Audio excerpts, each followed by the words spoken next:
and welcome to the Movie Mouth Film and TV Podcast, the podcast where we save you the hours and hours it takes to pick something to watch tonight. On this week, we have a jam-packed edition of the show where we'll be discussing an unparalleled 4 brand new releases in our review section, starting with Ryan Reynolds' CGI comedy Free Guy, James Gunn switching allegiances to DC with The Suicide Squad, podcast favourite John David Washington's suspenseful journey through the Greek landscape in Beckett, and my own personal BFF, Dev Patel, getting medieval on our asses in David Lowry's ancient text adaptation, The Green Knight. Phew. All this, plus, in our recurring Video Store Corner classic film discussion, we sit down to watch 1994's explosive game of cat and mouse between Jeff Bridges and Tommy Lee Jones in Blown Away. On top of it all, we'll be discussing the latest film news, trailer reactions, and throwing in as much nerdery as you can come to expect from Team Movie Mouth. This is Miles, and as ever, I am joined by a man who once said, "People of Eternia, I stand before the great eye of the galaxy, chosen by destiny to receive the powers of Grayskull. This inevitable moment will transpire before your eyes, even as he, Miles, himself bears witness to it. Now, I, Phil Steerator, am master of the universe. Yes, yes, I feel it. The power fills me. Yes, I feel the universe within me. I am a part of the cosmos. The power flows through me. Of what conscience are you now? This planet, these people, they are nothing to me. The universe is power, real, unstoppable power, and I am that force. I am that power. Kneel before your master. Fool, you are no longer my equal. I am more than man, more than life. I am a god. Now you will kneel. Kneel! It's Phil. Hi, Phil. It's Malzator. Whoa, that was very, forgive the pun, animated of you. Or was it the 1987 live TV action remake or movie remake? Oh my god! Yeah, wow, that was cool. Thanks, Steerman. What did you call me? No, it was he Miles and Phil Steerator. Oh, Steerator. Okay, right. For Skeletor, you see. So I get to be Skeletor. Yeah. Yeah. Okay. Cool. I'm happy with that. Yeah. I was going halfway between like the animated Skeletor and Frank Langella, and I just settled for I got it. Crazy Miles. He just mentalist Miles. Yeah, that's all we got. Pretty much. How have you been? I'm all right. I'm fine. Yeah. What have you been watching? Whoa. Well, who have you been watching? I haven't been watching much TV. Where I normally watch some TV program. I'm sort of like between series now. I haven't really got anything that that's on the list to watch. But I did. I did manage to watch a frightening amount of RoboCop 2 when it was on TV the other night. I've forgotten how so awful that film is. It's so terrible. It's terrible. I find it quite scary, I have to say, the amount of blood packs in that. It's very violent, isn't it? I mean, RoboCop 1's obviously pretty violent as well. I'd say it's on par. It's blood packerific, isn't it? It's it's the fact there was a little kid as the villain, like a drug taking kid, wasn't it? Proper, he was like a gangster kid, and he sort of like shot everyone up. Like Bugsy Malone. He was a little arsehole though, wasn't he? Yeah, he was a little shit. Right, annoying little shit. Yeah, but crap, absolute shit. So just to be clear, all you've watched is part of RoboCop 2 in the 2-3 weeks since we last spoke. No, I also watched because I've been decorating the living room, so I haven't had my usual TV set up, so I've been sort of put off watching a lot of things. But it's like a sign, right? So I set some of the living room back up, put my TV back up, hooked it all up to the sound system. What comes on, literally just starting as I turned on the Skybox again for the first time in like 2 weeks, Saving Private Ryan. And if that scene started, literally I turned it over as they were in the boats on the beach landing scene. And there's no way you're going to turn that off. No, because it is an absolute masterpiece, isn't it? Suspense, everything. It's unbelievable. Yeah, it's so good. I don't think any. It's definitely my favorite war film of all time. It's just so good. there is a case to say that after that scene, it kind of starts with that scene, and after that scene, the movie it's kind of already peaked. Do you know what I mean? Because that scene is so good. Yeah. It's hard to remember a lot else of what happens other than, oh, Betty Boop, nice scams. Oh, oh, land of the free. Oh, say, can you see? Yeah. Up 'em. Yeah, it is. Yeah. But no, what a film. What a film. Remember seeing it at the cinema and just being absolutely dazed by it. You saw that in the cinema? I didn't get the chance to see that in the cinema. So in the cinema, my brother took me because it was the first, like, I think I was slightly underage. It was 1998, wasn't it, Saving Private Ryan? So I was underage for it, but my big brother took me. And is his name Ryan? No. And yeah, it was for seeing that in the cinema with the surround sound, everything. It was just like good. Absolutely amazing. One of the best cinema experiences I've had. I bet it was. I've seen it since. I think I told you a few years ago, because I lived near a wartime fort, as you know. And they were doing some outdoor cinema events, and I managed to catch Saving Private Ryan a screening outside in the like parade ground of the fort, which was really good as well. Yeah, that was cool. Yeah. Would it have been funny if they'd mixed it up with the porno remake Shaving Ryan's Privates? Well, they just cut bits in it, like in Fight Club. Or if you just turned up and it was like you and a load of grannies sitting on plastic chairs watching Shaving Ryan's Privates. Shaves them! Sick.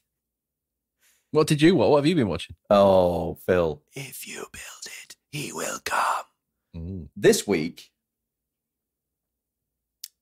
was this week 2 years ago was the 30th anniversary of Kevin Costner's Field of Dreams, the baseball movie. Oh, yes.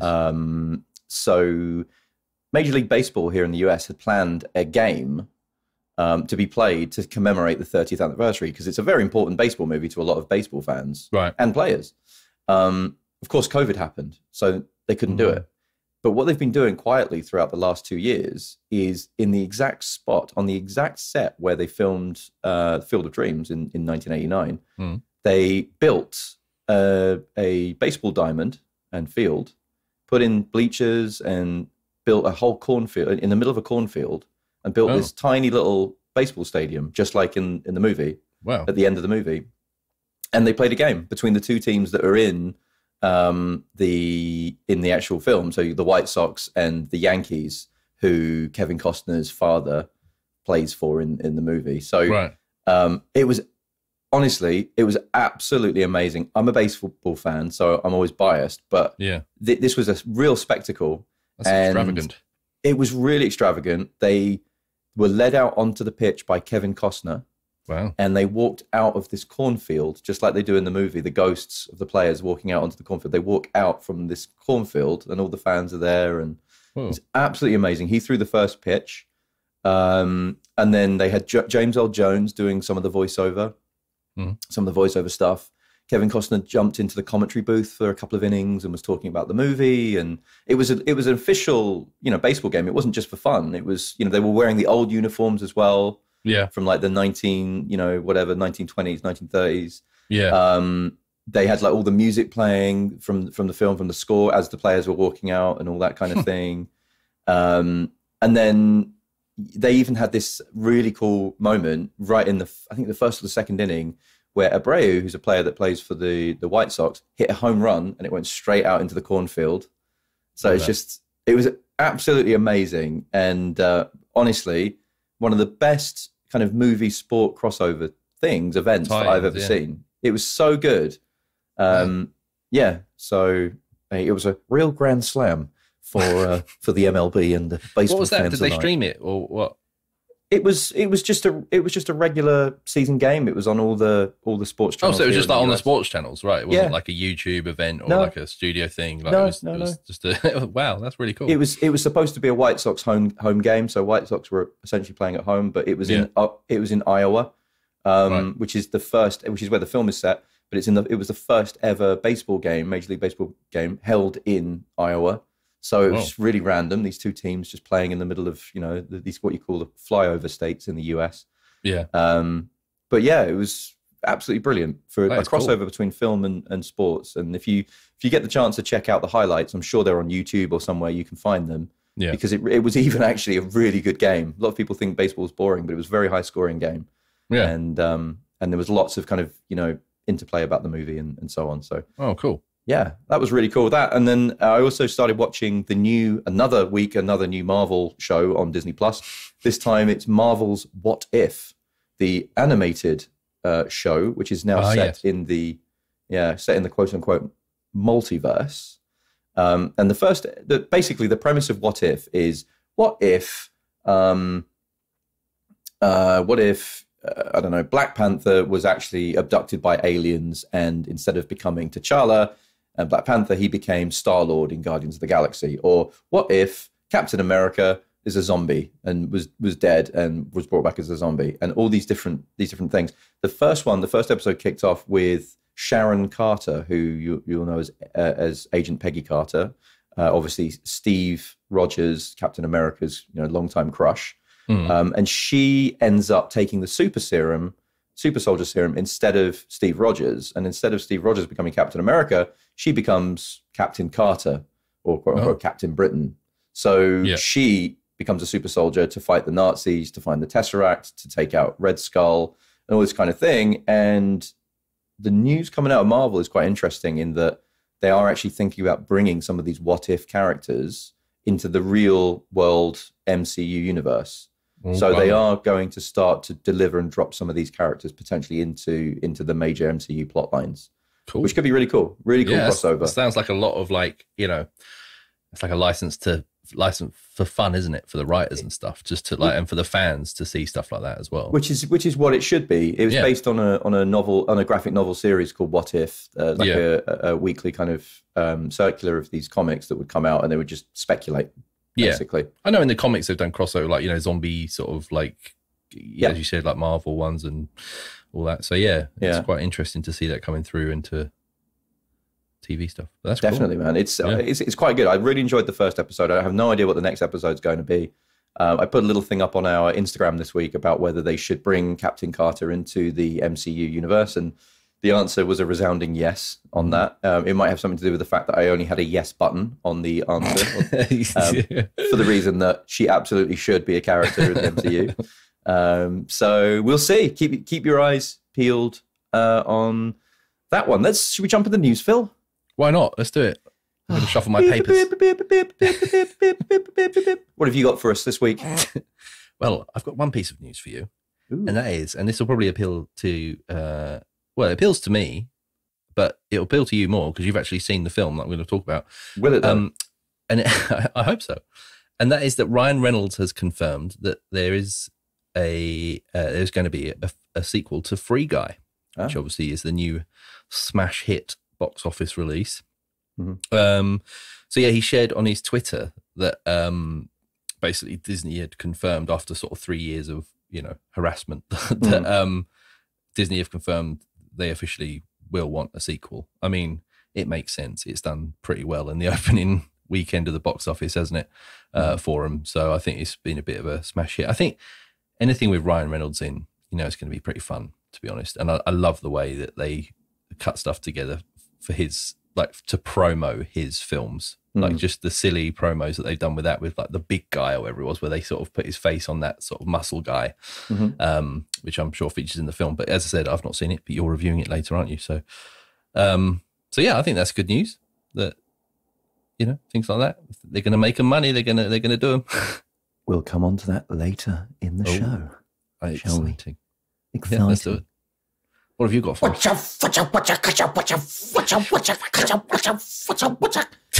Yes. You're right. You sounded to Joe Pesci for a minute there. Kevin! It's Home Sweet Home Alone. The new reboot of the Home Alone series. Leave it alone. Stop poking it with a stick. Yeah. Yeah, leave it alone, like Marv getting a spider on the face. Basically, this film, Home Sweet Home Alone, the new Home Alone movie, is coming out in November this year on Disney Plus. It is starring the adorable young kid from Jojo Rabbit, Archie Yates, as the kind of central kid role. But we've got some casting news.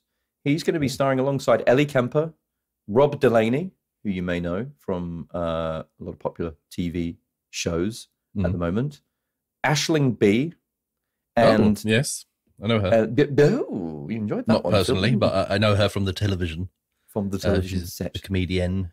And speaking of comedians, Kenan Thompson of Kenan and Kel fame and Saturday Night Live alum.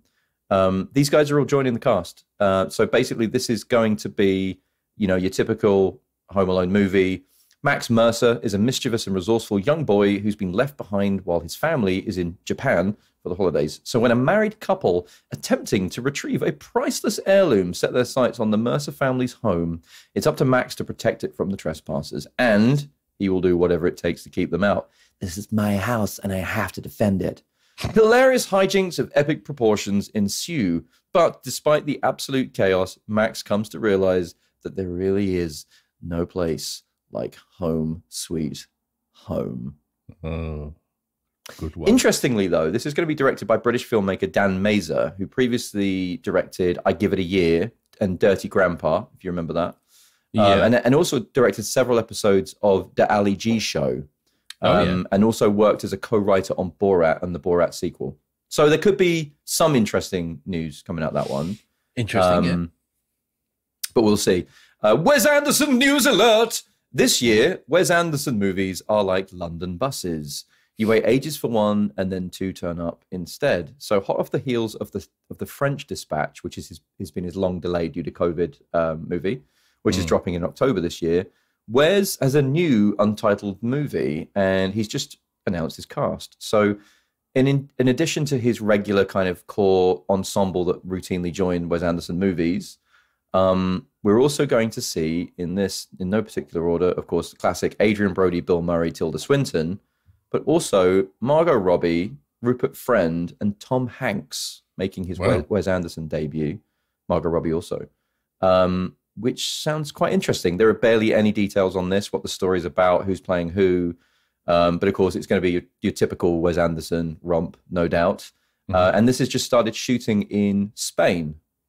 So his first, I believe, picture to be based in Spain. Typically, he films a lot of stuff through Europe and obviously India with the Darjeeling Limited. So this could be quite interesting to see him, move to Spain and do something good with that culture. Quite the cast as well. Quite the class. Quite the class. Quite the class. Shoot the glass. Shoot the class.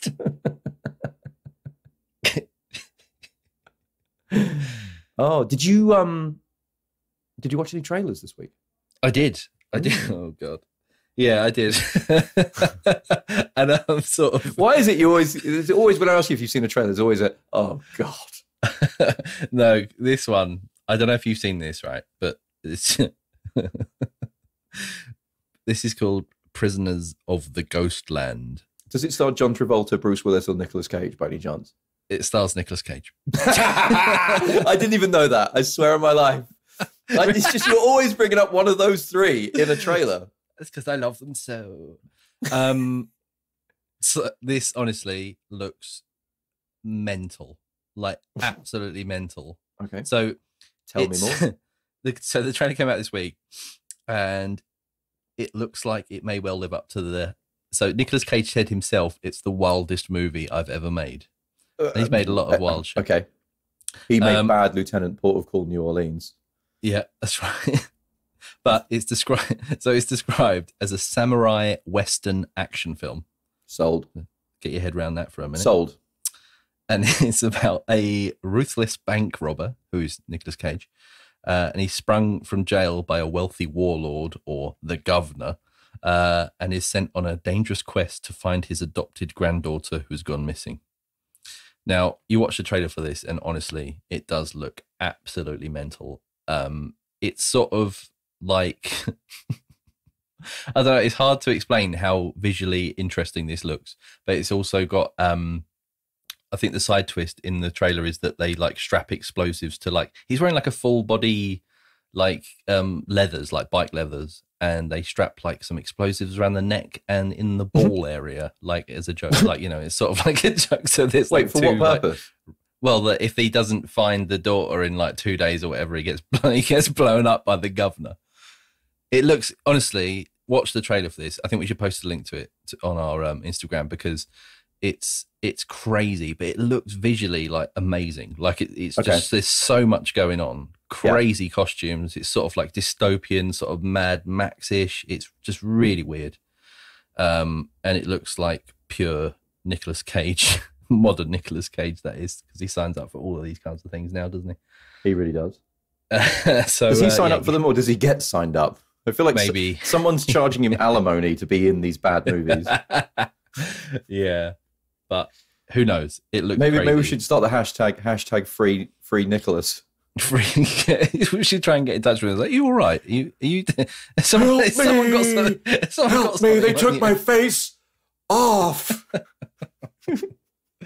But that's out on September the 17th. Ooh. Are you going to watch it? Oh God, yes. Did you watch Pig yet? No, I didn't. I watched the trailer for that, didn't I? And I was like, yeah. I don't know if that's. I'm not sure. Did you watch it? No, I haven't. Okay, no, I haven't. Right. Haven't had time, Phil. I've watched 5 films this week for the podcast. Right. Yeah, you have.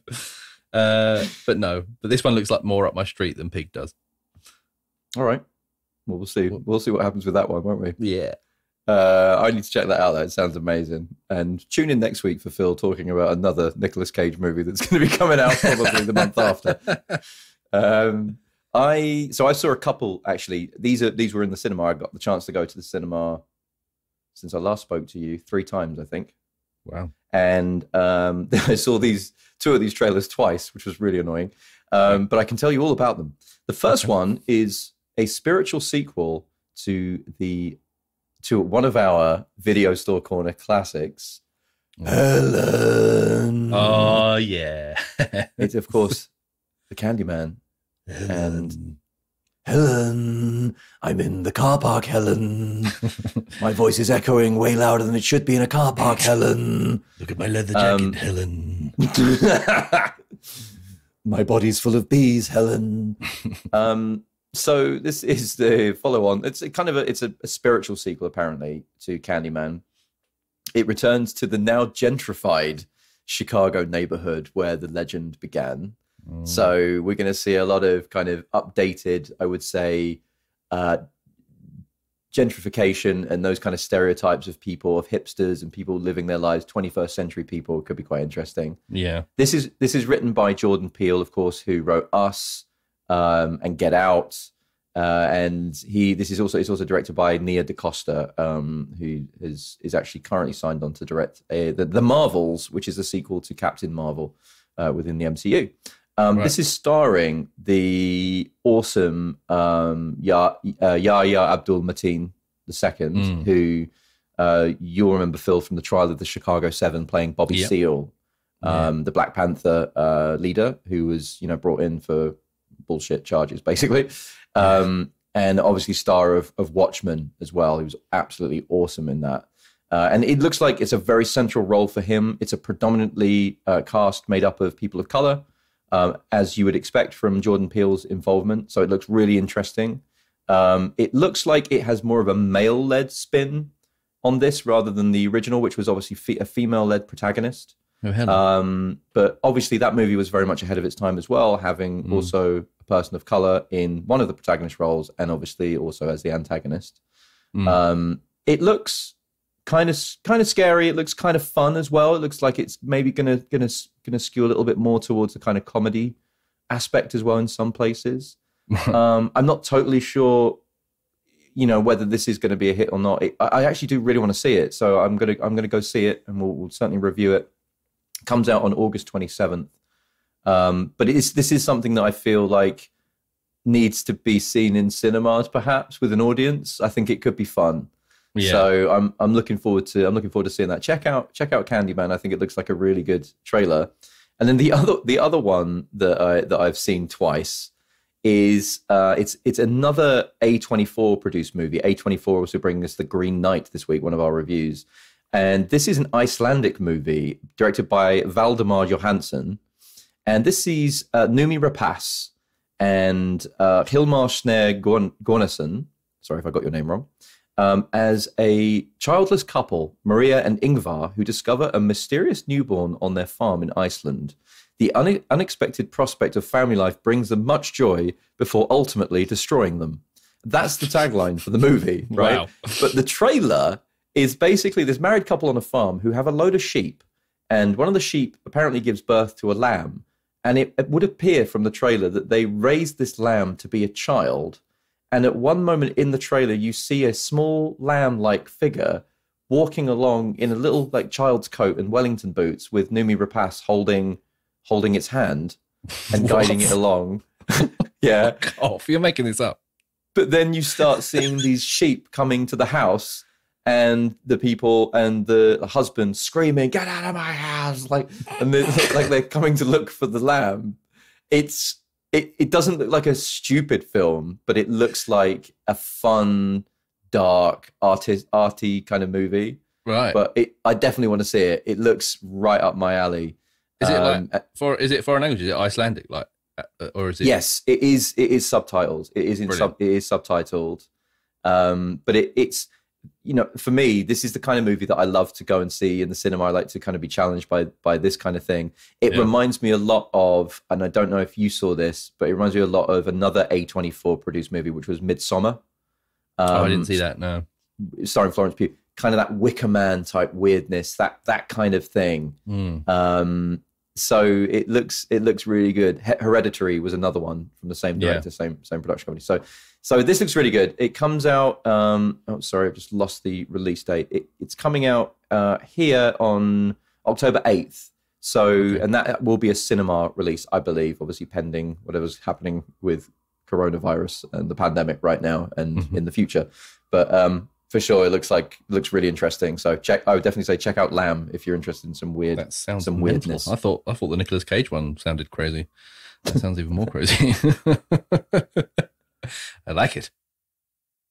That could be good. Could be good. It should be good.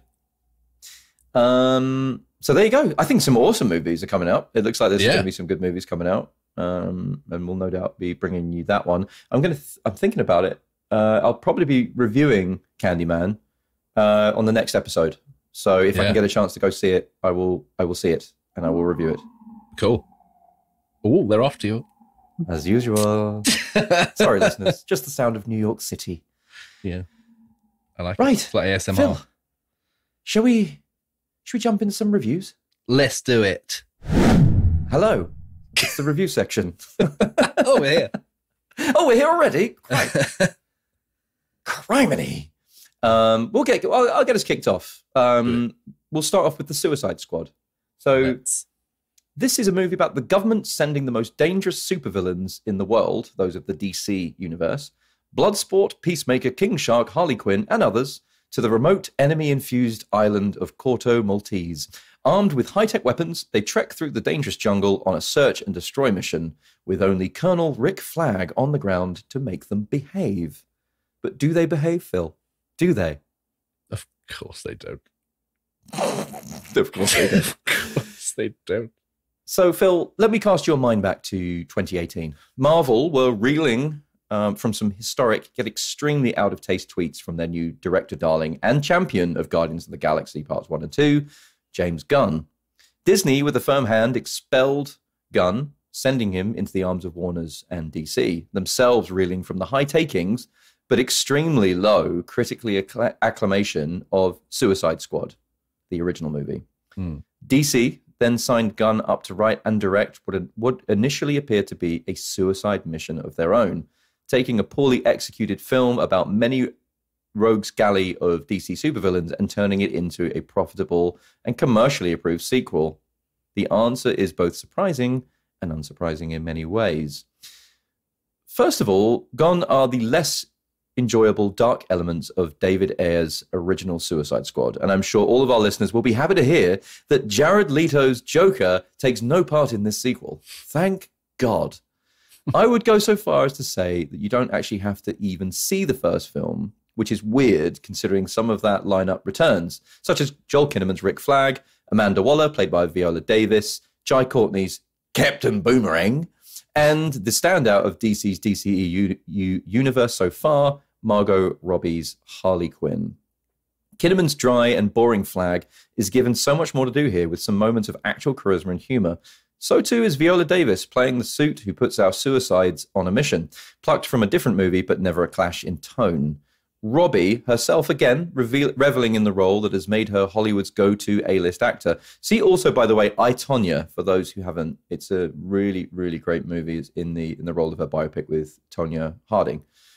But it's our new recruits where this expedition finds its footing. John Cena, fresh off his awful and humorless role as Brother Toretto in Fast 9, is finally given the chance to flex his comedic muscles as Peacemaker, a sort of sociopathic Captain America who will literally kill women and children, plus suck a whole beach worth of dicks in the name of freedom. Also, Idris Elba's Bloodsport, initially assumed to be stepping into Will Smith's vacant shoes from the original, but actually offering so much more in terms of charisma, an unusual thing to say when talking about Big Willie style. Daniela Melchior as the animal-summoning Ratcatcher 2 also provides pathos and emotion, as does David Dastmalchian as the suitably depressed and yet colourful Polka Dot Man. Oh, and did I mention Sylvester Stallone as a frickin' walking, talking and biting great white shark called King Shark? Yes. I love King Shark. James Gunn's success has always been in his off-the-wall writing, but his true nuance is in making humorous and dark movies with a sense of character depth and emotion. Does anyone remember shedding a tear over Yondu in Guardians of the Galaxy 2? Well, I did. And remember, this was a minor character. Gunn knows what he's doing, and following an immediately into the thick of it opening scene full of shocks and surprises, we are left knowing that this is exactly what it says on the tin, a suicide mission where we know that many of our anti-heroes will die along the way. To be frank, I am by no stretch a DC fan. Its output of late has been dour, dark, too focused on building its own universe from the outside in, unlike Marvel's organic rollout of MCU movies. So it's a surprise then that The Suicide Squad was an enjoyable movie. Actually, let me rephrase that. The Suicide Squad is the most fun I've had watching a movie this year. Ooh. And it had some genuinely genius and untelegraphed moments. I haven't actually seen anything like this in a comic book movie since Avengers Endgame about 3 years ago. Some actually surprising narrative scenes that you don't even think are going to happen. Even that opening moment, it throws you straight into it. And some characters are dying that you think are possibly going to be in this for a long time, and they really are not. From that opening beach assault to the final confrontation with a very unique end boss, you have no idea where this was going, and yet amongst all the laugh-out-loud moments, and the weirdness, the murder, and the death, there was room for emotion and empathy. Phil, you're not a huge comic book fan, and you haven't seen the original, I believe? No, I have seen it. I did see it at the cinema, the original one. So what did you think of this? Well, to be honest with you, I've not seen the original Suicide Squad since I watched it at the cinema, and I have no desire to watch it again. No, me too. Dreadful. Left me feeling empty inside. I can say on the tomatometer on Rotten Tomatoes. Rotten Tomatoes. It is it's the lowest ranked DC movie. Is the original Suicide Squad. So I'm not surprised. I mean, but think about it. You've got Batman versus Superman: Dawn of Justice in there as well, and the Justice League as well. Yeah. So you got a lot of shit in there. Yeah, a lot of shit to wade through before you get to there. But I've been really interested to see this since I saw the original teaser trailers, and then the trailers coming out. I just thought it looks like it's going to be just some really good fun. It's my kind of humor. It's dry. It's just fun characters, and I just love the relationship between all of them. And I like you, I thought it started, and I was like, have I missed it? I feel like I've missed the first 10 minutes of this before we've come into it. Yeah. So it's sort of, as you said, it's just straight in. Yeah. But I love it, and it doesn't really stop, does it? It's just, it's got really good pace. Some of the set pieces and the action sequences are fantastic. It's ultra gory, way it's gory. Not for kids. I thought it was good. It's not for kids. Not at all. But they have a lot of fun with it. And the whole thing I was thinking when I was watching this, I was like, they must have had some fun making this. It's got to be the kind of film that you must have so much fun making when you're in it. But for me, I absolutely love a lot of the comedy in it. King Shark, 100% my favorite character. I knew he would be. I knew he would amazing. I love him. But yeah, I just really enjoyed it. It was just a lot of fun to watch, and it did look amazing. Like, it lives up to that sort of just blockbuster effects. Everything looks great in it, I think, as well. What about the scene that the start kind of reminds me of Predator, the way the movie starts, like in the jungle, like they have to take out that village. That scene where they took out that village to try and find one of the squad that had been kind of captured. Was the payoff in that was absolutely hilarious, wasn't it? It was brilliant. Yeah, fantastic. I think John Cena was great in this. Idris Elba, I think Idris Elba can be really hit and miss. I think sometimes you can be aware that he's acting. Sometimes you can see he's acting, like you're watching Idris Elba. You know what I mean? Yeah, I know what you mean. In this, Idris Elba, though. Yeah, but I know. But in this, he was. This is made for him. Like, this role was absolutely made for him. Wasn't it? Yeah.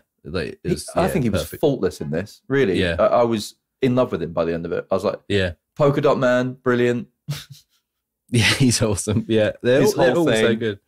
Yeah, brilliant. So I think we can say without doubt that the Suicide Squad gets a massive recommendation from the Movie Mouth podcast, and it's available everywhere in theaters and at home on HBO Max, everywhere. Right? No.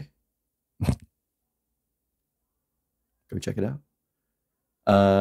Okay. Do you want another one? Yeah. Let's have another one. Free Guy. A bank teller who discovers he's actually a background player in an open world video game decides to become the hero of his own story. One he rewrites himself. Now, in a world where there are no limits, he's determined to be the guy who saves his world his way before it's too late. It's Ryan Reynolds playing Ryan Reynolds again. What's not to like? What could go wrong? Well, it turns out this video game inspired movie crashes and reboots at almost every single opportunity. Oh dear. This is directed by Night at the Museum director Sean Levy, here on slightly more grown-up ground as Ryan Reynolds starts his day over and over again as an NPC or non-playable character in Free City. This is basically an open world city similar to and ripping off directly from Rockstar Games' the Grand Theft Auto franchise. One day, Guy's bank teller is robbed for the millionth time by a real online player when Guy accidentally kills the player and takes his sunglasses. The key to seeing the real world video game and being able to play the game itself to level up and reap rewards is benefited to him. So far, sounds pretty good, right? Sounds pretty good. Well, let's lump in the background plot about a nefarious tech company CEO stealing the code behind a video game utopia free of killing and jumping back and forth between the real world, boring, and Free City. Also boring, and I'll tell you why. Even though the premise seems unique, you have seen this all before countless times. Firstly, Guy, Ryan Reynolds, is living what he believes to be an everything is awesome like paradise, as seen in the excellent original Lego movie. Basically the same plot, okay? That is until we realize that this is also the Truman Show, as the real world and Twitch streamers start to tune into Guy's developments as he levels up in Free City. Oh my God, blue shirt guy, he just did this, we're going to watch it, we're going to stream it. Oh, but then Guy dies. And he dies again, and he dies again, and over and over and over. And yes, you've seen that before too, in Groundhog Day and Edge of Tomorrow. And herein lies the kicker. Ryan Reynolds is Deadpool, right? A dry, acerbic wit with a foul mouth and a wink to the camera as he brings you in on the joke. Here, Guy is always the last to know what is happening. He doesn't know he's in a video game. And worse still, without an R rating, he's left as a sort of mix-up between a hapless Mr. Magoo and Walter Mitty type character. Because you've played these type of games before, you already know what he needs to do in order to succeed and win, right? There are some standouts. Jodie Comer, fresh off her excellent and devilish turn as Villanelle in Killing Eve, is great here as an action queen. However, she's truly robbed of the romantic payoff that this picture threatens by not really fleshing out the arc and rushing the climax. But it's in the cameos, and one, shall I say, magic cameo in particular, with a squirming, dancing, A-list action/hip-shaking star who, for roughly 3 minutes, injects Free Guy with exactly the type of mature in-jokes and fourth wall breaking that we would usually expect from Ryan Reynolds in a kind of Deadpool-type role. That, plus an excellently unexpected Avengers reference, which did get a big laugh in my screening as well. But sadly, it's not enough to save Free Guy from free falling to its rather generic and throwaway ending. Free Guy is a film that should be shooting for the mature audiences, the gamers, those looking for their worlds to be torn down with a nudge and a wink. Instead, it skews too young, aiming at younger audiences and children. Instead of showing us something new, it plays us for a fool, just like our poor protagonist. Sadly, and with news of an already greenlit sequel, Free Guy gets a game over from the Movie Mouth podcast. Free Guy is available in theaters worldwide now. Ooh. See, I was sort of looking forward to seeing it. I've not seen this yet, listeners, but I was quite looking forward to seeing this. I thought it could go, that way, which I feared, but I'm still going to give it a go. Yeah, but I think I said when we mentioned the trailer a few weeks back, I think I said it just sounded like a cross between Ready Player One and The Truman Show. But yeah, not as good as either of those. Okay, it's the Lego movie.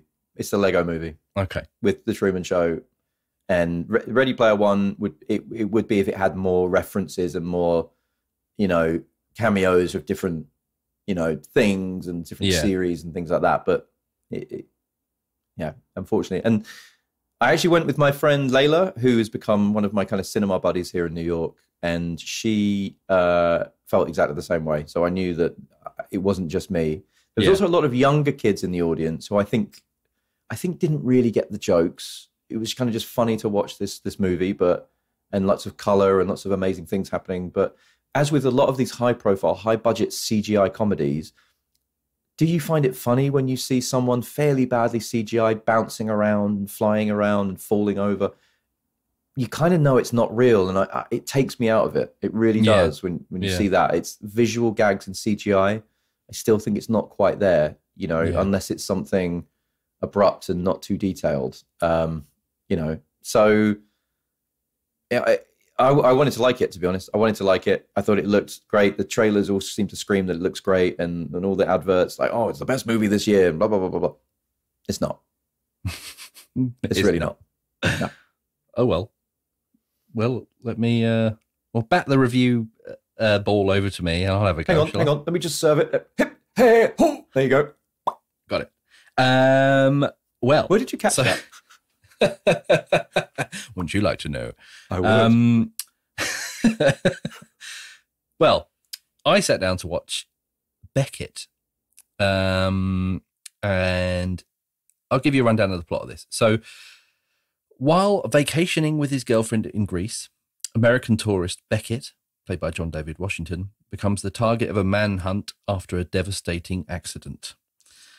Forced to run for his life and desperate to get across the country to the American embassy to clear his name, tensions escalate as the authorities close in, political unrest mounts, and Beckett falls even deeper into a dangerous web of conspiracy.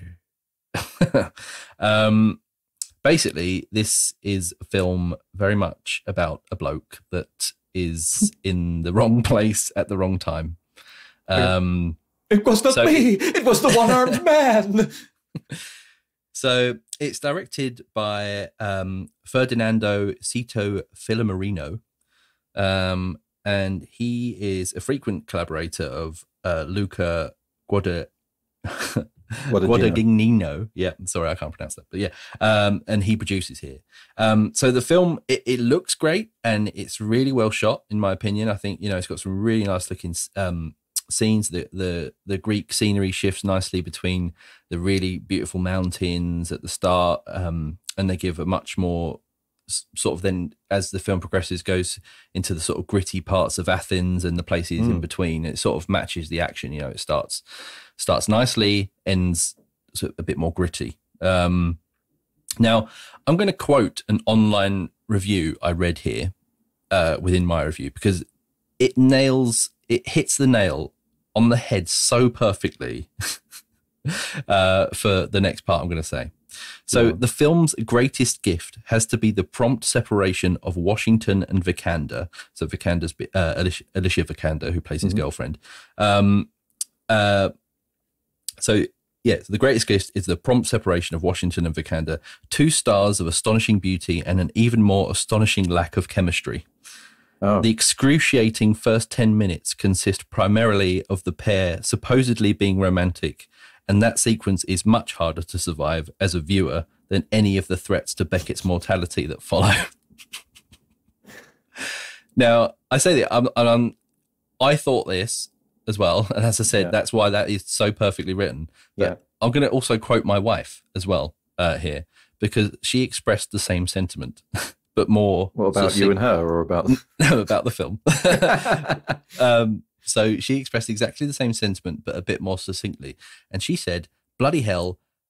Honestly, this is a quote that she said this at the end when we were talking about the film. She said, bloody hell, let me just vomit into a bag and then bang their heads together until they're both dead. Could we get this on the movie poster, please? We should. Yeah, it's harsh, but it's fair. Right. So I'm going to say, so it's not in any way the fault of the actors or due to bad performances or anything, because all of which, all the performances in it are strong with the material they're giving. It's just more down to the screenplay and the script writing and feeding them horrible drivel, as I said. But with that out of the way, like the first sort of 10 minutes, the setup of the film, which is a bit vomit inducing, you get the more exciting escape portion of the film kicking off. Those things take a turn for the better, I'd say, for it. You genuinely do feel a tension for the character as he's hunted down relentlessly. Washington's performance as a lost and clueless tourist is convincing, and you can really feel his sort of frustration when he's desperately trying to communicate in a horrible situation with locals without being able to speak a word of Greek, So you can really feel the sort of desperation pouring off of him. The conspiracy story that he sort of gets entwined in isn't really anything to write home about. It's a bit thin on the ground. But the thrill of the chase and seeing the guy on the run is what you're sort of there for anyway. Yeah. So that story's sort of by the by, really, I'd say. He puts in a really physical performance, really physical. There's a lot of jumping off things, like climbing mountains and, escaping. He gets cut, he gets stabbed, he gets broken bones. There's a lot of, and it's a very physical role, and you feel that you are watching a man that's growing weary through injury and tiredness and everything that comes along with being on the run from authorities. And it really builds up the tension as the action draws to a close. As I said, there's good and bad things about this film. For me, the less said about the ridiculous ending, the better, but no spoilers here. He's also, one thing that really bugged me about him, he also seems amazingly stupid for a man on the run. Like he seems constantly surprised to see the people chasing him beating him to the place where he arrives at. Right. But it's the most obvious place he could go to. Mm-hmm. Like, he needs to get to Athens. He'll go to a train station. Oh, they're at the train station. Oh, he needs to get to the embassy. Oh, they're at the embassy. It's just like, he seems constantly surprised. Falling into the same trap over and over again. Yeah, yeah. And it's just a bit like, oh, really? But, it's only a small thing. But there is one thing I picked up on, however, which I really like. And it was, instead of like with all these films and sort of like The Fugitive, which I'm going to compare it to a little bit because it's that man on the run type role, and The Fugitive's like 1,000 million times better because it's an amazing film. But instead of having that sort of action chase music while he's on the run and being chased and there's police chases and all that stuff, you get what is, instead of this action pumping soundtrack, you get a really sparse like Latin jazz drums. Okay. instead. Like Birdman, maybe. Yeah, and it just really helps to like up the tension a bit. It makes it feel a bit more desolate and a bit more like disjointed, and it's quite good. I really liked it. I thought you were going to say it was going to be like traditional Greek folk songs. Like, no. Ding ding ding ding ding ding Smashing ding plate. ding ding ding ding ding ding ding ding ding ding ding ding ding It should ding be. ding ding. That would have been even better. But As he jumps off a cliff. Ding ding ding ding ding ding ding. Okay. But so, I like that touch. I've sort of really picked up on that quite early on. And I thought, yeah, it's quite good because there's no like real music like soundtrack to it. It's just it's just these sort of sparse areas of jazz drums. But in essence, Beckett, it certainly isn't anything to write home about, but it is an enjoyable fugitive on the run film if that's the kind of thing you're after. So give it a go if you are. It's available now on Netflix. Oh, it's a recommendation, is it? It is. Yeah, well, yeah. A bit, yeah, it's a bit of both. It's a bit like, don't expect anything amazing, but it's certainly watchable. Okay. Yeah. I don't think it's not going to be one that's going to be, I think John David Washington's got a lot more to come with a lot more, you know, he's really is like a growing star now. And I think this is going to be one of those films that he's not really particularly going to be remembered for. When we get a few films down the line from him, it'll just be a, you know, whatever. Oh yeah, he did that one, didn't he, as well? It's interesting you said that about the chemistry with him and Vikander, because I know that I certainly felt like, and I know we watched it together last summer. I know what you did last summer. But with Tenet and his role in Tenet as the protagonist, I think it was great. But chemistry-wise with Elizabeth Debicki, if you remember, there was this kind of supposed tones of romance between them. Oh, yeah. It was very... there was no warmth there in any kind of relationship kind of context. It's interesting you say that. It's not the first time that I think we've had that kind of feedback. So yeah, I guess, you know, get your bag of vomit ready when you're going to sit down and get your paper bag ready. And by the way, Carly, if you're listening to this, you should really seek help for that kind of thing. I did move away from her on the sofa a little bit after she said that. Fair enough. On to the next one. So this is The Green Knight. David Lowry, the director of this, returns to our screens to challenge us once again. Lowry, one of Hollywood's most interesting and eclectic directors, whose previous work includes Ain't Them Body Saints, Pete's Dragon, and A Ghost Story, brings us the adaptation of the ancient Anglo-Saxon poem Sir Gawain, and The Green Knight. It's quite interesting because you read it as Gawain, but in the movie they pronounce it Garwen. Right, okay, yeah. Garwen. Yeah. So I'm going to say Garwen from now on, okay? Okay. Not the most penetrable of source topics, you'd have to admit, but the trailer that dropped earlier this year, we talked about it, didn't we? We did. I think it looked awesome. It showed some amazing real visual panache, excitement, and it's drawn a fairly decent audience off the back of that to go see it, which is great. Because this is essentially an indie movie, again, produced by the excellent production company A24. See also Moonlight and Ex Machina, another couple of films that they released. And so, to the plot, Phil! This is an epic fantasy adventure based on the timeless Arthurian legend, The Green Knight. It tells the story of Sir Gawain, here played by Dev Patel of Slumdog Millionaire fame, King Arthur's reckless and headstrong nephew who embarks on a daring quest to confront the eponymous Green Knight, a gigantic emerald-skinned stranger and a tester of men. Gawain contends with ghosts, giants, thieves, and schemers in what becomes a deeper journey to define his character and prove his worth in the eyes of his family and kingdom by facing the ultimate challenger. I have to say, this film is challenging. It's artistic. It's not a Lord of the Rings or Ridley Scott style sword and sorcery delve into ancient legend or mythology. But I have to also say that is its greatest strength. This lands somewhere between David Lynch and Guillermo del Toro. But most of all, I have to say that in all the rafts of Hollywood blockbusters and comedies released in the 12 months, those of which that we've been reviewing and watching, it's nice to sit down and watch art, to hear art, and take in a tale as ancient as time itself, which still manages to stay clear in narrative and the lessons that we're being taught, just as it would have done to our ancestors. I'd like to mention a few standouts. Your friend, Phil, Alicia Vikander, Here, in two startlingly different roles, she brings both innocence and cunning. Barry Keoghan provides threat and madness in a role that will surely lead him to the top of most directors' lists underneath Paul Dano and Timothée Chalamet.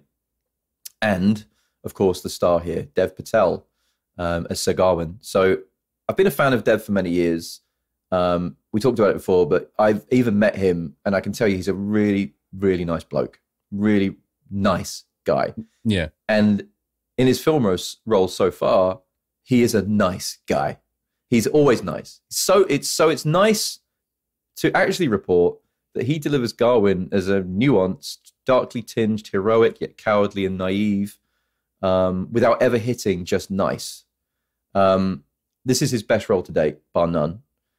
It brought to mind a Christian Bale era, Batman Begins era Christian Bale. He had that kind of nuance to him, depth to the character.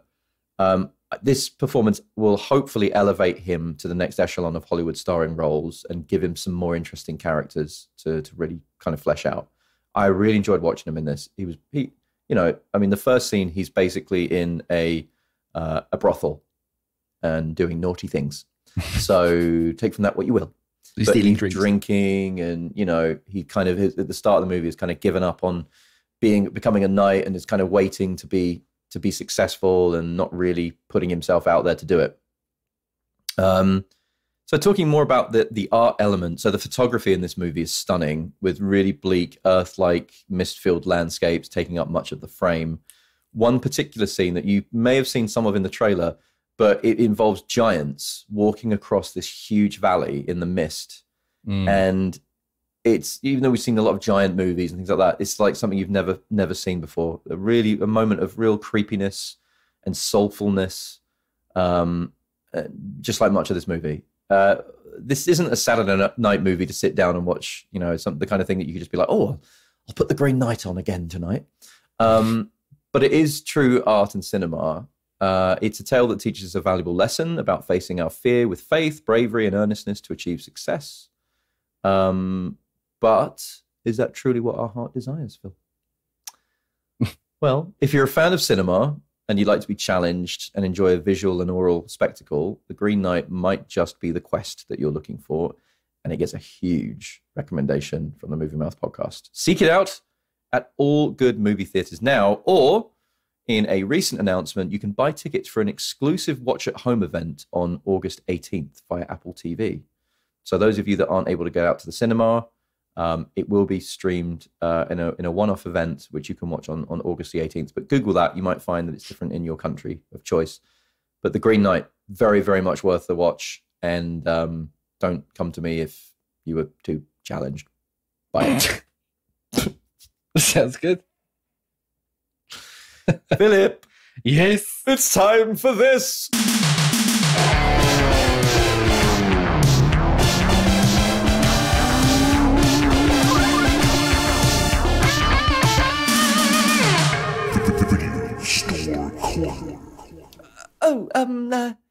Hi there. Hi. Oh, God, it's you again. Well, there's no way to treat your regular customers, is it? I'm, You little shitbag. Well, listen here, speaking of shitbags, I'm looking for a film that would really, should we say, blow me away. Have you got anything that might do that? Speed. You know what? I've seen it. I actually saw it in 1994 in the cinema. Phone booth. Colin Farrell. I've seen it. What's some other films with bombs in? The Negotiator. Yeah, that one. Yeah, I've seen that too.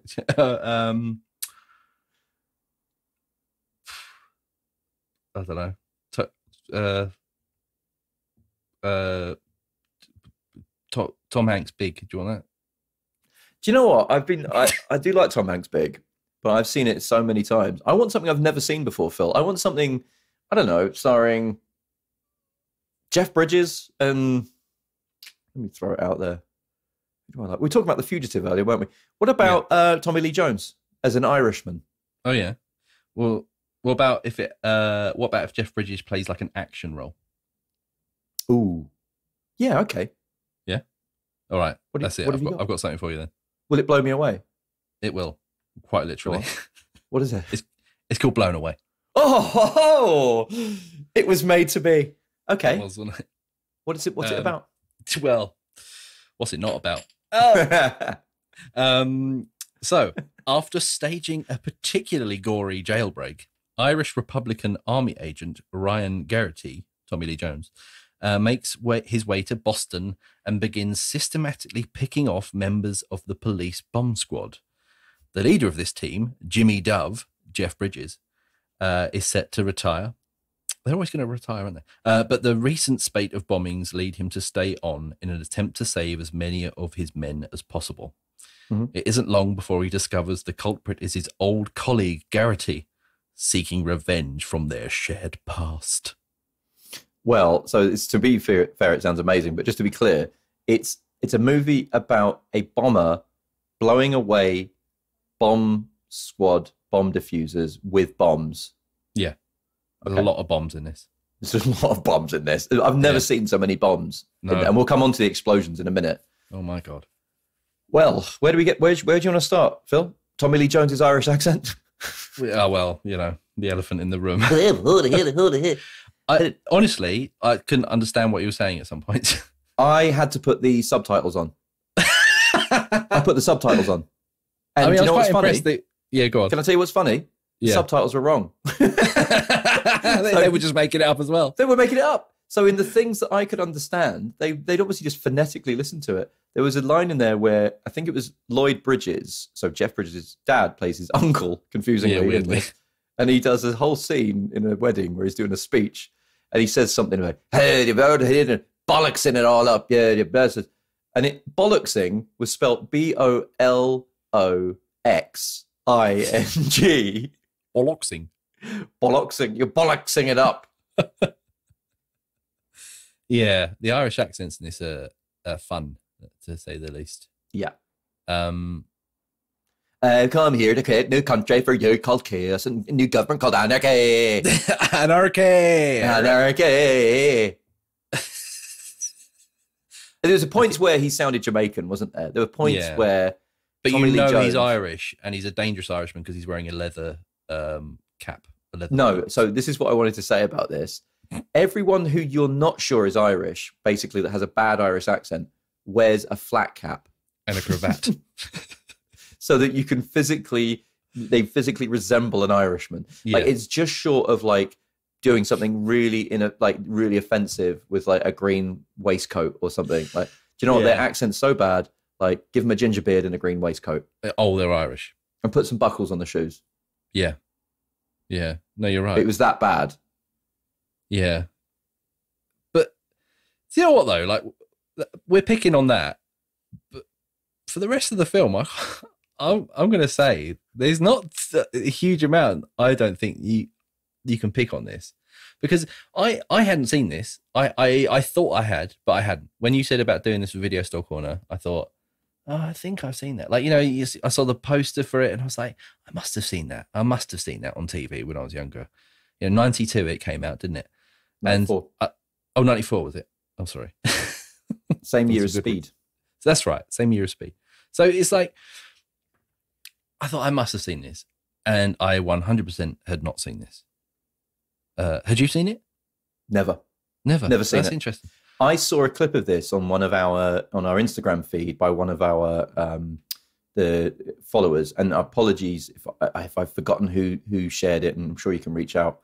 But I saw a clip of it, and it was of a certain scene of explosions that I immediately sent to you, and I was like, we have to watch this film for Video Store Corner this week. Yeah, because I'd never heard of it, to be honest. Yeah. The poster I looked up is the most generic poster you'll ever see. There's no telling what it actually is. Yeah. It's peak Tommy Lee Jones, really, coming off the back of The Fugitive, you know, just before Men in Black. And I would go so far to say, Phil, that it's actually a really good movie. It is. Like, it really is. Well, I was like halfway through it thinking, well, we're not really going to have like much fun, like to try, like, you know, we normally poke fun a bit at these films in Video Store Corner, but there's not there's not a huge amount we can do to it because I think it is solid. It's really solid. Like it's Jeff Bridges in an action role. It's like his first action role, but he was like pushing. I think he was like 45 when they filmed it. Was he really? Wow. Yeah. So it's a weird role for like Jeff Bridges, I'd say, but he's really good in it. I think. Well, Jeff Bridges is good in anything. I think he's good in everything. Yeah, he's good in everything. He put it, he's brilliant. But yeah, I just thought it was good. I what I did like, I like some of the. It's kind of a bit like there's kind of Saw elements to this in that the bombs that that Garrity, Tommy Lee Jones, can basically creates a kind of tricks or traps to kind of outfox the bomb disposal unit in the Boston Police Department. Yeah. And there's a lot of thought that's kind of gone into it, but it's like it is still a bit like, but why is he doing this? Why doesn't he just blow up the whole building with all the police department inside? Why is he creating bombs that if you shoot them with a shotgun, they bounce off a wall and then bounce onto you and kill you? For the fun. I mean, he's mental, isn't he? Like that whole scene where they show like the video he sent in and he's wearing all those different masks and he's going mental at the camera. Tommy Lee Jones nailed this. I feel like this was like almost his audition for Two-Face in Batman Forever. Yeah, it's a bit because he was mad in this, wasn't he? Yeah. I like the scene when he was singing U2 in the boat in his little like bomb making facility, and he was like, "But I still haven't found what I'm looking for." Yeah. I was like, why is he singing like that? Dancing he was like about. Really going for it, wasn't he? Yeah, he was. He was really going for it. Yeah. Yeah. It's got little crabs in the bag there. He was an arsehole in it, wasn't he? He played the arsehole really well. Like, I quite liked him. Well, I thought he was quite likable. Apart from when he was murder. Yeah, apart from that, I mean, maybe he killed a few people. The police. But he was. I found him quite likable, to be honest. Yeah. And actually, Jeff Bridges. So throughout the plot, there's a twist, isn't there, Phil? Which is quite interesting. We didn't see it coming. Well, you kind of did in these weird little flashback moments. But anyway, it turns out that Jeff Bridges as James/Jimmy Dove, who is now the head of the bomb disposal unit or the best bomb disposal person in Boston. It turns out that he was, in fact, born in Belfast and raised to the age of 20 to blow up the British soldiers that were in Belfast and accidentally blew up all of Garrity's friends and family in a bomb. Whoopsie. Oops. So in many ways, the antagonist is the protagonist and the protagonist is the antagonist. You could watch this film from two different angles. True. Which makes it slightly more nuanced than the typical kind of 90s thriller. Yeah. It's kind of got one of those like clear and present danger type, Tom Clancy type vibes to it. Feels a bit more like that, than it does like a Speed or a Lethal Weapon. It feels a bit more thought out. Yeah. And a bit more true to like police work, maybe, in a way. I don't know. Bit more procedural, you mean? Yeah. Yeah. It's also, for me, I think this must be one of the debut roles of Forrest Whitaker, who turns up as the kind of young replacement as Jeff Bridges is retiring. He kind of steps in, and they kind of partner up to some extent. He's a bit of a young, dumb, full of cum type asshole that's just joined the unit. It's weird though, because like they've got instant animosity towards each other. Yeah, he just turns up as a prick, doesn't he? Like, oh, you're on the way out, I'm on the way in. Yeah, he is an asshole, Forrest Whitaker in this. He is, but you can tell straight away that his acting, Forrest Whitaker, is going to be a big thing. Yeah. From this movie, I think you can. He's really pretty good cut and dry, isn't it? He is really, really good in it. Yeah. So there's a great scene where you don't really know that he's much of a music fan. Apart from you see one scene where he's jogging and he has these giant cans on his head with an antenna sticking out. Yeah. Listening to some kind of radio, I guess. Yeah. Running up and down some steps. And we see Tommy Lee Jones watching him. And then in the next scene, he gets home and he gets home and he climbs into his armchair. It's weird. He doesn't take a shower after going for like a massive run. That kind of freaked me out. He gets in his leather armchair and he's sitting there all sweaty. Got a bottle of water though, didn't he? Yeah, but that makes it even worse. You have a bottle of water and it just makes you sweat even more. I've got a leather sofa here. If I went for a run and had a bottle of water and sat on the sofa, I'd be melting all over it. He's sliding all over the place. Which is, I would. So that's my typical Saturday night, to be honest.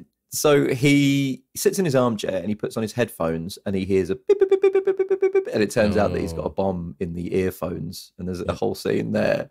And they come to his house to defuse the bomb. He's like, he calls Jeff Bridges. He's like, Dove, you got to get down here. Is that you, Dove? I can't hear you, but come down here. And Dove comes down there and they're trying to defuse this bomb that's in his earphone. And because he's like plugged his music in, he's just sitting there singing along to, is it Aretha Franklin? He's sitting like singing. Yeah. Please, man, we're trying to defuse this bomb. He's like, shut up. Jeff Bridges is like, just turn it off because I've worked out that the circuit doesn't affect the volume of it or whatever. Yeah. So he just turns off. Yeah, he goes, do you think we could turn this off now? I feel like Forrest Whitaker was like, hey, Jeff, I want to try something in this scene. Maybe I could, sing some Aretha. Or, I'm going to sing my heart out. Just sing my heart out because I know the words to the song, man. Love that song. Give it a shot. Give it a shot. Yeah. One of those things you can imagine them making up on the day. Yeah. Also, the other bomb that I enjoyed was the robot bomb, which Diaz and I can't remember the name of the female officer. I will find it here. I think it was Rita. Yeah, it's Rita. Sorry, Cortez and Rita. Yeah. And they're sitting on this. Cortez is one of the bomb disposal guys, and he's sitting on this robot, really happily driving it around, isn't he? Like in this kind of this police scene. And Jeff Bridges figures out that basically the bomb is planted inside the bomb disposal robot. No one knows how it got placed there in the first place, considering it was a pretty secure thing. Yeah. But it's just there. And Jeff Bridges then runs, call it, 100 yards to this truck where this thing is being stored with Cortez and Rita waiting by it. And as he runs, Jeff Bridges manages to run into the entire Boston Police Department. They are all walking in his direction like zombies. Yeah. It takes him about 10 minutes to run there as well because it's all in slow motion. It takes 10 minutes, and then he screams at the helicopters, get out of here. And the helicopters somehow hear him. So the helicopters then fly over where the bomb is, and then Cortez and Rita can't hear Jeff Bridges shouting. And then it cuts back, and he's still pushing through, and he's pushing someone over a car bonnet, and they're flying it. People are flying everywhere. Yeah. And then he just gets there, and the guy, Cortez, opens the switch, opens the front panel. Turns the key or whatever. But he turns the key, and it blows this truck up. And you see these two, it's very rare to see this in a movie, these two flaming corpses go flying through the air, don't you? Completely burnt to a crisp. Yeah. And just land there on the floor like, Like Uncle Owen and Aunt Peru. Yeah, exactly like Aunt Owen and Aunt Peru. Uncle Owen and Aunt Peru. It's gender neutral. Gender fluid. Oh, Christy. Look! Come and get some green milk, look! Fried to a crisp. But yeah, that was, I don't know, I quite enjoyed that scene. I found it quite... It's good. But there's a lot of slow motion running, isn't there, towards explosions or away from explosions. Yeah, I mean, we'll come on to that. I want to come onto that last moment that we're probably both thinking about. The best moment of the movie, I would say. Yeah, oh yeah. Do you know what I found weird? We're talking about accents. Jeff Bridges, because obviously he's meant to have grown up in Ireland, but he's just got a Jeff Bridges accent throughout this film. Yeah, it sounds like Jeff Bridges. But he sounds like he's got cotton wool in his mouth. Yeah. But Oh God! I find his voice quite like... We're going to blow the bombs up. Yeah, I'm from Belfast. I was born in Belfast about 20 years ago. And I joined him, like family. He was my best friend. And then I killed everybody that he loved. But the thing is, it's only until the last 2 minutes of the film that he actually has a Boston accent. Yeah, he says in the last 2 minutes, he goes, the car. There is a bomb in the car. There's a bomb in the car. And I was like, that's the only time he sounds like from Boston. Yeah, I freaking sweet. Immediately. Yeah. And it's really weird. It's put the backs in the yard. They filmed that scene first, and he thought, I better put on a Boston accent. And then he thought, fuck it, I'm not doing that for the rest of the time. He was just like, do you know what? I've killed everyone that knew I was Irish, so now I can just pretend I can just go back to being Irish now. Boston, yeah, got away with it. Maybe. I found that. But yeah, it was kind of weird. It was kind of fun. I love that opening bomb disposal scene with him. It was, inexplicably, you see him the first time you see him. He's driving around on a Harley Davidson with a golden retriever on his lap. Yeah, it's awesome. And then he drives to a bomb scene at a college, And there's a lady, Nancy, there who's been stuck at her computer with a bomb, and she has to keep typing "you love" or "love you." I love you. I love you, LUV, and by her boyfriend that's blown his brains out. And Jeff Bridges walks in. He's like, "Hey, Nancy." He's like, "Can we get the boyfriend? Can we get the ex-boyfriend a drink? He looks a little tired or something." Can't remember what he said. Yeah. And the guy's laying there on the floor with a bullet hole in his head, and you're like, "Yeah, with his brains all over the floor." Yeah, he's like, "Get this guy a drink. He looks tired." It's like, dude, that's her ex-boyfriend. Like, he just blew his brains out. She's gone through an extremely traumatic experience and still is. And then he says, "Phil, okay, Nancy, I got to get between your legs," and then dips under the desk to defuse the bomb while shouting up to her. So we don't really know like what the whole deal is with this bomb. We think it might be on a timer or whatever. It's not really explained, is it? It's not explained, but then he shouts up, "How many bytes are remaining?" And she looks at the computer and we see a screen with bytes, BYTES. 20, she's like, "There are 24 bytes remaining," and it starts counting down bytes. Because it's like, it's like, we've got computers now. It's 1994. We're using these things. It's like 24 bytes. Okay, we got to get it. Starts counting down. Oh my! How many bytes are remaining up there, Nancy? You got a lot of bytes up there. And it was just like, I love that kind of thing. You know what I mean? It's like, and I do like the fact in that scene that the other guy, Cortez, is in there and he's trying to program that robot like to type "I love you" instead like of her, so she doesn't. Instead, have to, it types "Happy birthday, Polly." Yeah. But I love the fact when they're like, "Oh, okay, it's all right. He's programmed it now. He's done his soldering and he's got the cables already. Like, let's put it on there." And it starts typing "I love you." And then it just mashes its robot hand into the keyboard and they all panic. Like, what the fuck is wrong with this thing? It's brilliant. There was some good moments like that. There was some good moments of unintentional comedy. There was a scene where we see Forrest Whitaker towards the end of the movie in should we call it Tommy Lee Jones's bomb house of death. Or bomb boat of death, I should say. Bomb boat of death. Bomb boat of death. Forrest Whitaker, there's an explosion, like some gasoline goes off somewhere, or a barrel of gasoline. And Forrest Whitaker jumps through these flames. And as he jumps through, he's like screaming like, "Ah!" But he's kind of coming to save the day. So it's kind of weird. He's like, "Ah!" And then he's fine. He's not burnt at all. Like, but he's just there. And I mean, would you, if you were going to do that, like, and you were running through like an explosion, would you do it in complete silence, or would you scream? I'd be like, "Hey-o!" I'd be like, "What's up, motherfuckers?" I'd be like, "Whoo!" Jumping through the fire. My scream would be a lot more girly if I was doing that. Yeah, huh? Yeah, like more shrill. Yeah. It's not far from that. It's not far from Forest. Yeah, true. I also like there was a scene where I think they got this wrong. I think they got this completely wrong. So there's a scene where Lloyd Bridges as Dove's uncle Max is in a bar, and he goes to the bar to find Tommy Lee Jones. And they're in this bar, and obviously Tommy Lee Jones is onto him. So Lloyd Bridges goes off to the toilet to go and phone Dove. And you would assume he would make a play on like going to go for a pee. But instead he says, "I'm off to choke the old snake," which surely means he's going to do something else, not going to pee. Choke the chicken. Bash the bishop. And he's like, "I can't let you get away with it, Dad." He's like, "Well, fuck you, Dad." After smacking him in the leg with a pipe. Yeah. Lloyd Bridges' death scene. Oh, it was unnecessary, wasn't it? I didn't want to see that. No, I like Lloyd Bridges. I wanted him to look at the camera though and go, no, what was it? I picked the wrong I picked the wrong wig to stop sniffing glue. Yeah, I wanted him to look at the camera and just thread a tissue through both of his ears. Pull it back and forward. It's an old pork chop injury. Oh, talk about typecast. You can't get him out of your head because he's so good in Airplane. He's so good in Airplane and so good in Hot Shots. Yeah. But yeah, so should we talk about it? Do you want to do that last? Shall I give you some trivia first? Or do you want to talk about? Yeah, all right. I'll give you some trivia first, then we can talk about the wonderful scene. The best moment of the movie. Yeah. So trivia. Jeff Bridges and Tommy Lee Jones are good friends in real life. Also, they were both considered to play Snake Plissken in Escape from New York. Oh, before wow. Kurt Russell. Both of them were considered for that. That's weird. I always get Tommy Lee Jones as Snake Jeff Bridges Plissken. and Kurt Russell mixed up.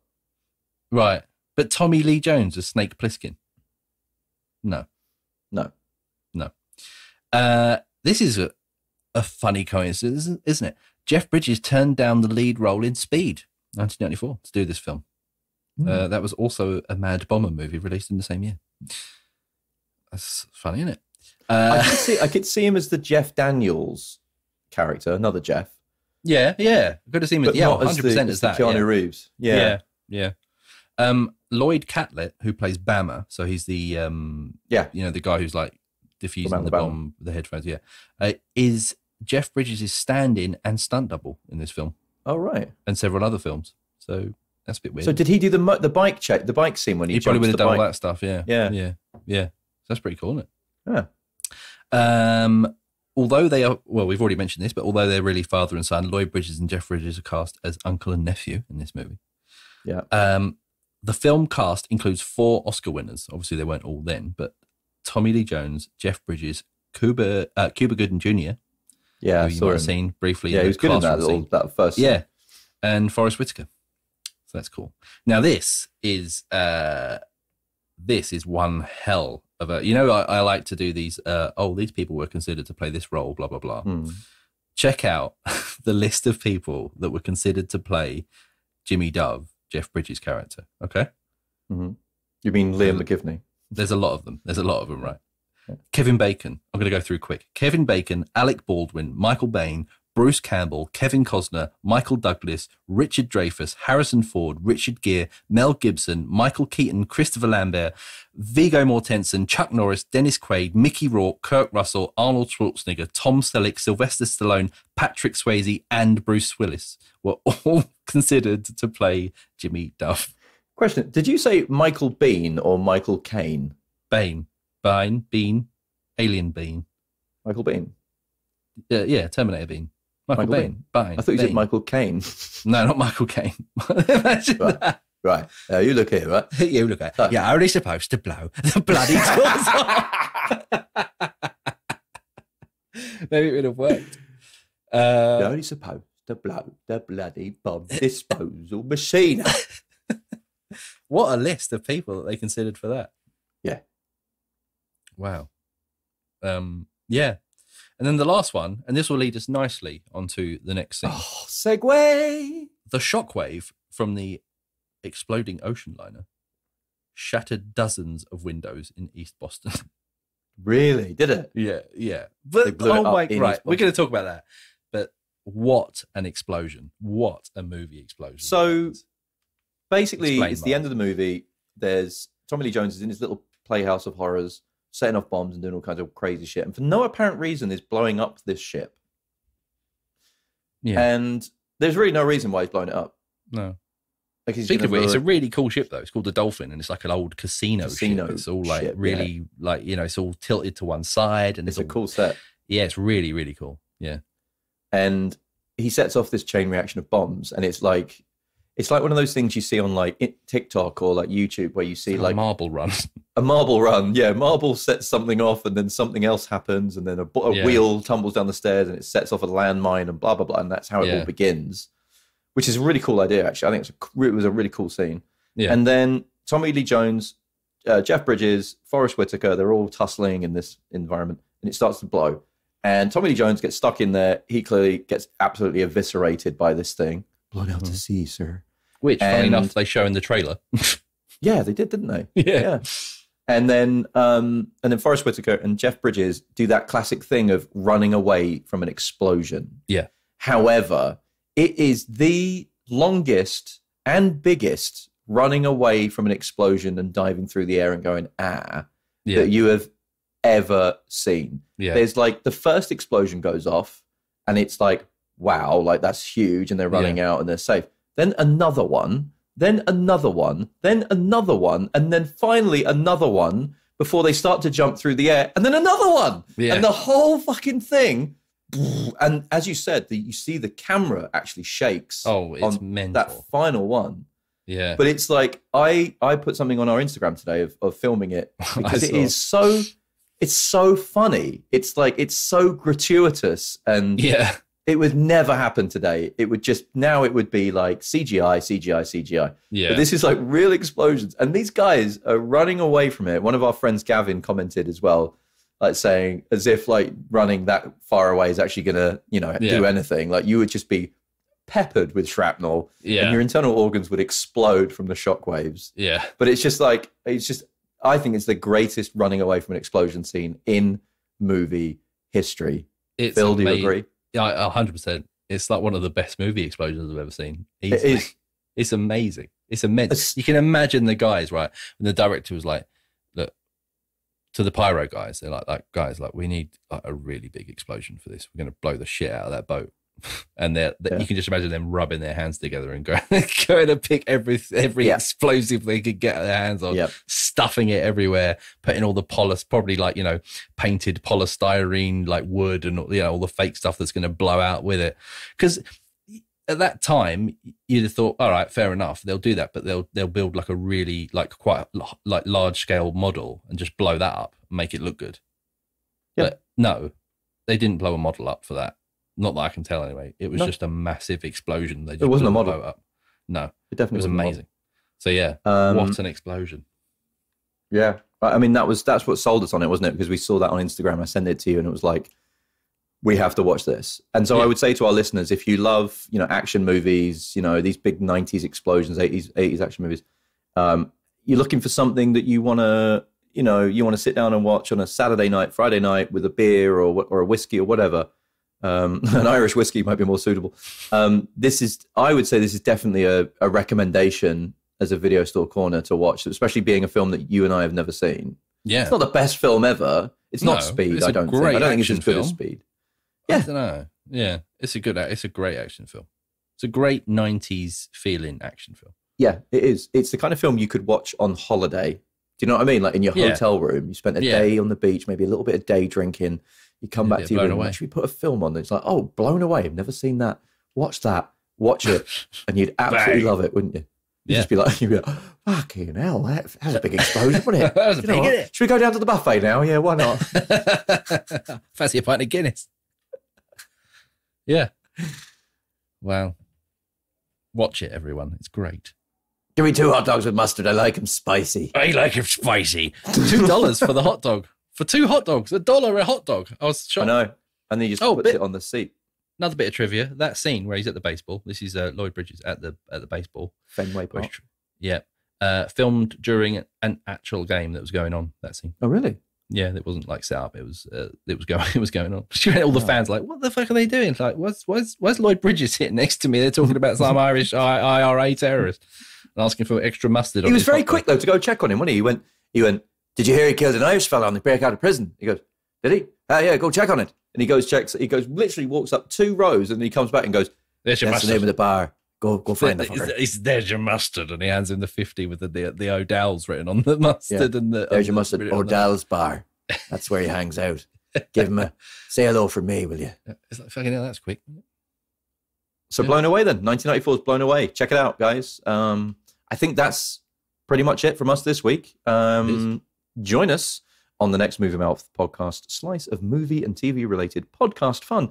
But before then, please follow our Facebook and Instagram accounts at Movie Mouth Podcast and hit subscribe. Or give us a nice 5-star review on your podcast player of choice. With that said, Phil. Yes. There's just one last thing to say, isn't there? Hello. No.